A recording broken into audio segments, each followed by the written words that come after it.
When I hit my 20s, I had this realisation that as soon as you become an adult, no one's there to hold your hand. The only thing that stands between you and your dream life is yourself.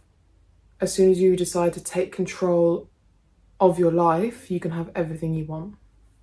Because you create your own reality, and what you're not changing, you're choosing. In this video, I'm going to talk about how you can change your life simply by focusing on 3 areas: self-control, consistency, and visualization or manifestation, whatever you want to call it. Hi guys, my name's Eva and welcome back to my channel. So the easiest way to change your life entirely is through discipline and self-control. Whether this is your physical appearance, your relationships, your environment, you don't need motivation, you just need to have discipline.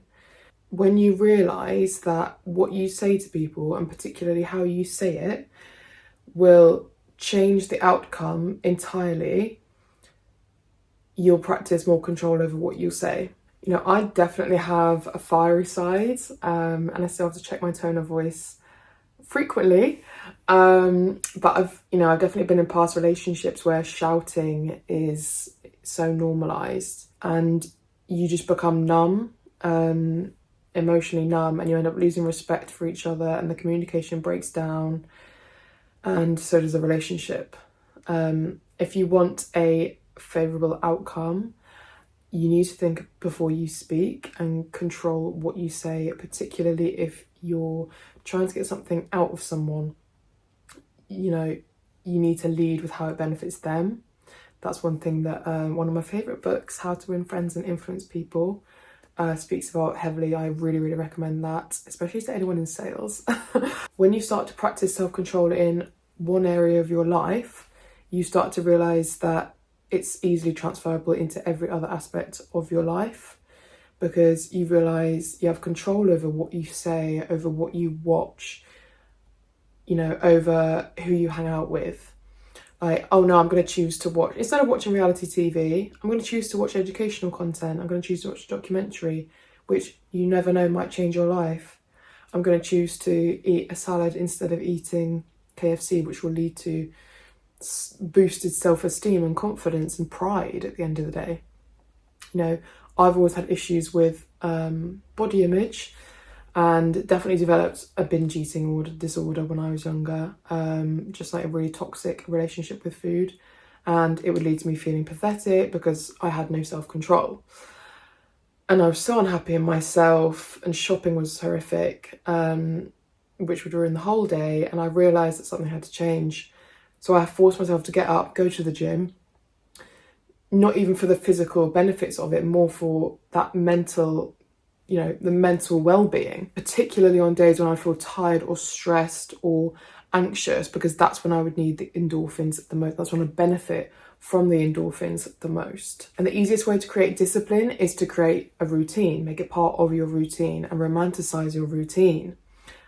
Book the most difficult task of your day in at the start of the day, and then you'll be proud that you did it.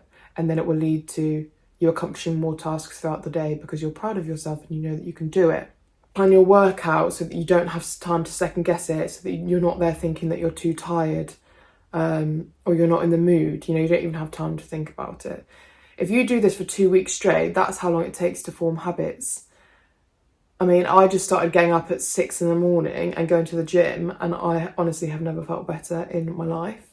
It's also something that I now go to sleep looking forward to going to the gym in the morning, because I know how amazing I'm going to feel after it. And when you start to commit to your routine, you realise how powerful you are and how powerful your mind is. And that through the use of your mind, you can create such self-confidence and such power, and that you're capable of so much more if you just put your mind to it. Now on to consistency. I feel like we often talk about obsessiveness in a very negative light, you know, obsessive compulsive disorders, and if you're obsessive about something, it's like, oh, that's so unhealthy. But if you channel it correctly, it's the most powerful tool that you can have. What you obsess about most regularly, you will eventually possess. If you become obsessed with figuring it out, you will figure it out. If you become obsessed with a specific aesthetic or a specific environment, you will create that environment. It's just the law of attraction and manifestation, because you will put things into place, even subconsciously, which allow you to create that. Obsession and drive will always outperform talent. And I remember Mike Tyson talking about how he doesn't believe in talent. He believes in determination and willpower. You know, you don't need to be talented. You just have to be what most people aren't: consistent. Everyone talks about balance. It's about work-life balance, and it's about 80-20 or everything in moderation. And it's just not. That's just wrong. Like, do you think that Jeff Bezos had a really good work-life balance when he was trying to build Amazon from a little basement? Or, you know, that Novak Djokovic or Ronaldo eats healthily 80% of the time and then eats KFC the other 20% of the time? No, it just doesn't happen. Balance is something that's earned. It's a privilege, it's not a right. You know, you can't be the best at something whilst balancing every aspect of your life. You have to practice discipline, and discipline is only effective when it's tied to clear goals, because if you don't know what you're working towards, then you lose focus. You have to consistently remind yourself of your goals and discipline yourself to do what you need to do in order to achieve those goals, regardless of whether you feel like it or not. You know, a lot of the time you don't feel like doing something. I'm not gonna lie, I was not kind of CBA to film this video today, but I've set myself the goal of growing this channel, which requires me to be consistent. So I've said to myself, I'm going to discipline myself to post once a week, and I'm going to do that because that's what's going to help me achieve my goals, whether I feel like it or not. Set clear goals. I cannot emphasize the importance of this, and make them ambitious ones. Like, dream big. Dream big. You're capable of anything. Make them something that you desire with your whole heart, because if you don't believe them, they're useless. Plain, emotionless words do not influence the subconscious mind. They have to be emotionalized with belief in order for you to accomplish them. That is what will help you manifest them into your reality. You have to believe that you can with your whole heart and know that you can. Get rid of your limited belief system, which has been instilled into us with our parents and our teachers. You are not your beliefs. You can. Every time you have a negative belief or self-doubt, write down that belief and question, is that a fact? Where have you got that from? What's going to happen if you give it a go? And you'll soon realise with logic that that's not you. That belief isn't you. It's not a thought that you've had. It's a part of your belief system, which can easily be changed if you put your mind to it. When it comes to goal writing, one thing that's really helped me actually is Brian Tracy's method. He has a video on it actually, but he says that you write down all of your goals in the first person, present tense, as if you've already achieved them, you're already living that life. So for example, I make £100,000 a year. I'm the best in my field of, tech sales. I drive a BMW M4. So it's programmed into your subconscious mind. You have to envision yourself living the life that you want to live. You have to live your life as if you already do live that life, because then your mind will start believing it and you'll start subconsciously behaving in the way that aligns with that life. And if you lack motivation, read them. Take them everywhere you go, read them, create a vision board, stick them on there. Constantly remind yourself why you're doing what you're doing and what the end goal is, and you'll achieve everything you want. And you can look back at the end of a year, 365 days of writing down those goals, and be so proud of yourself because you've accomplished them. The final thing that you need to do in order to create your dream life is visualize and manifest that dream life. Every day you have to envision yourself already living the life that you dream of living, and start to ask yourself, would my best self really be doing that? Or if it helps, imagine the person you idolize and ask yourself how they behave in that situation. That really helps me actually.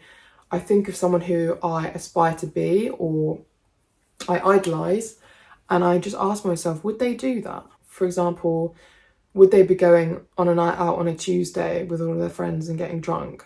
No, they wouldn't. So why would I do that?